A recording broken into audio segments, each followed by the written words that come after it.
So I was a 4.62, which is aircraft weapons, but you started out as a 1.0, with skill level 1, which means you're a dummy. Right.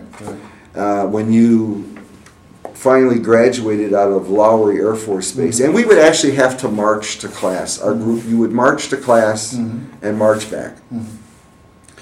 When you actually graduated, you were now a 3 level, so you were a beginner. So first, I don't know, towards the end of June, I graduated from Lowry.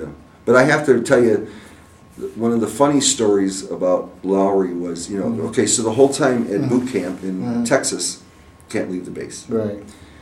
And of course, in boot camp, you really don't even, if you went to the BX, it was like in a group, and okay, everybody can go into BX to get toothpaste or whatever, and you got 10 minutes to get your butts back out of here. And then, of course, like I say, the first couple of weeks at Denver was 5 a.m. to 10 p.m. scrubbing trash cans, and then you got assigned to your. So it was probably.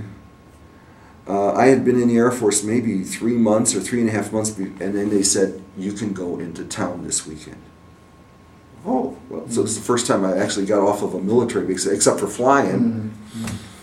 So the City of Denver bus came onto the base, the Colfax Avenue bus, and so a whole bunch of us got on the bus, paid 5 cents or whatever it was, and we got on the bus, and said to the bus driver, okay, don't laugh at us, but we've never been here before. Where do we get off? 11 o'clock Saturday morning in Denver. And he said, get off at the state capitol building. There's the Capitol's building's going to be on your left, and there's this huge park on your right. Get off there, and then you can just walk into town, see the sights, and da-da-da. So, okay, so we get on, about 10 of us, we get on the bus, and he yells back, next stop is the Capitol building. So he knew, and so we get off the bus, so it must have been maybe 10:30 or 11 now, and we're looking out into this huge park across the street from the state capitol building in Colorado, in Denver, and there's this couple having sex on the grass.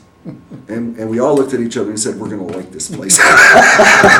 So that was kind of a funny story about Denver. So it was fun, and graduated, like I say, June, and they gave me orders to go to McConnell Air Force Base in Wichita, Kansas. But I did get to go home. So I did go home, and I did get a couple weeks leave. So that was really like the first time home. And then I drove to Wichita, Kansas. Okay. During your training, I assume you stayed in touch with home. Right. Yeah. Pretty much just letters. Okay. Yeah. Pretty much letters. The phone, even in the '60s, like that, the phone was. I don't know if anybody really thought about using the phone for long distance. They were expensive. Yeah. The phone. This is before area codes, and I think, the phone was when I was growing up, we had a party line phone. There was like 3 or 4 parties on the phone, and ours was ring, ring, ring, ring, ring, or something. Everybody had like a little code.